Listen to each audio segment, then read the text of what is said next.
Hi, this is my vlog for week 4.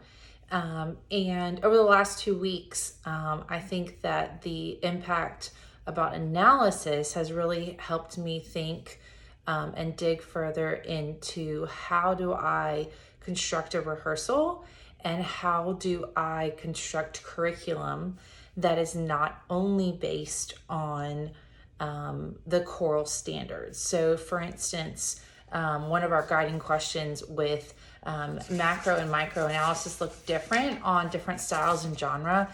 That was not something I'd ever really considered.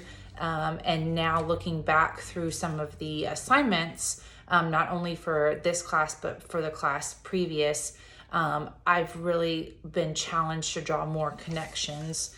For instance, the Rose and Countryman article challenged me to think further about this teacher-centered pedagogy and what's really an element and what elements are important for us to direct our students' attention to, but not only for us to be directing them for our teacher-centered learning, but instead to really flip that and those type of traditional teaching standards could deny and even fail students to see that they're musicers capable of constructing their own understandings and framing their own questions.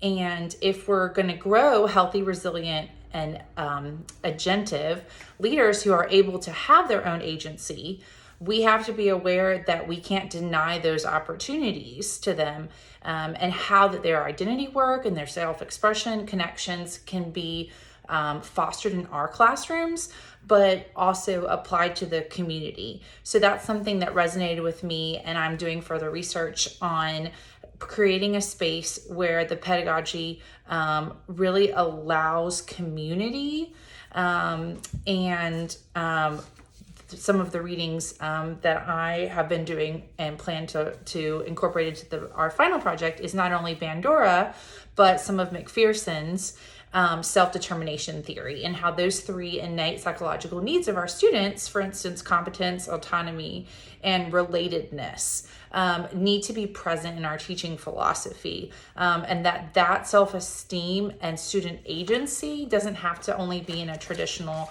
school setting. One of Elizabeth Freer and Evans' studies was fascinating to take the self-determination theory and then look at how does it impact students' choice when music is an elective versus a core. How does it impact how they look at it? And I would venture that connection to community colleges or any sort of extracurricular is seen as an elective. And how does that impact students' identity formation?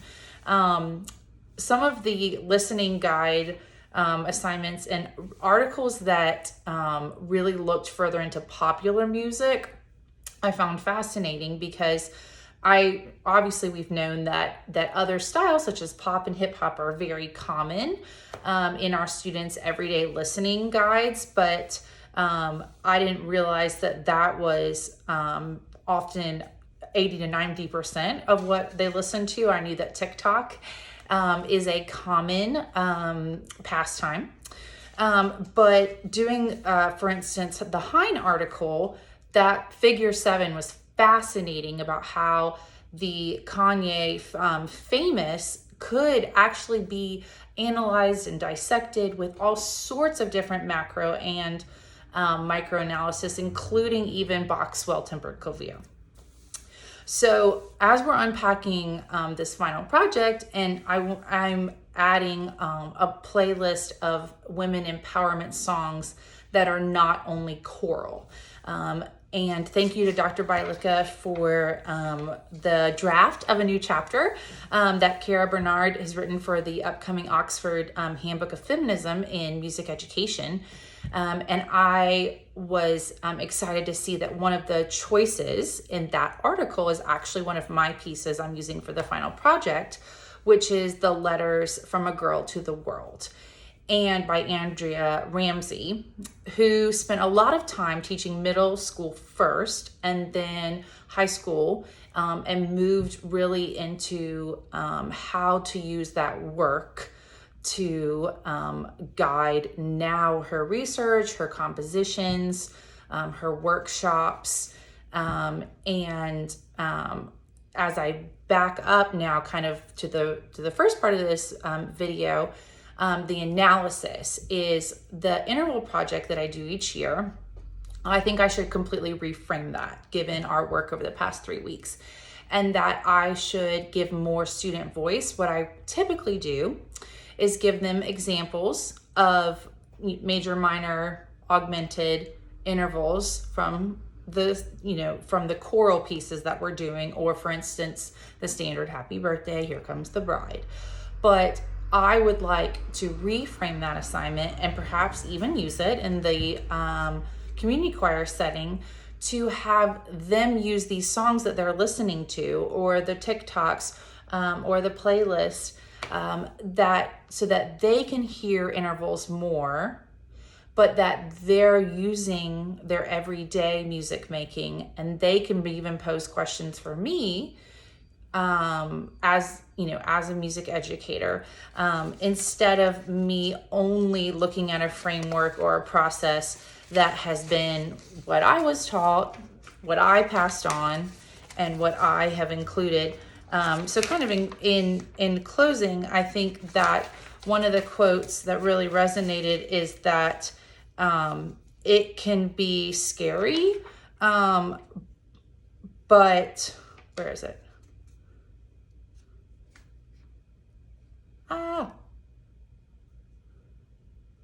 The disconnect between school music and music in everyday's life needs to continue to be addressed. So Rogowski and Gates, and that music is omnipresent, yet sometimes we as music educators are scared to make the connections, because we see that, here it is, classical music listeners find it threatening. So how is we as music educators cannot find it threatening, but to draw those connections from macro, from micro, from student agency, and how can we make more queries about this repertoire to be seen less as the outcome, but more as a framework.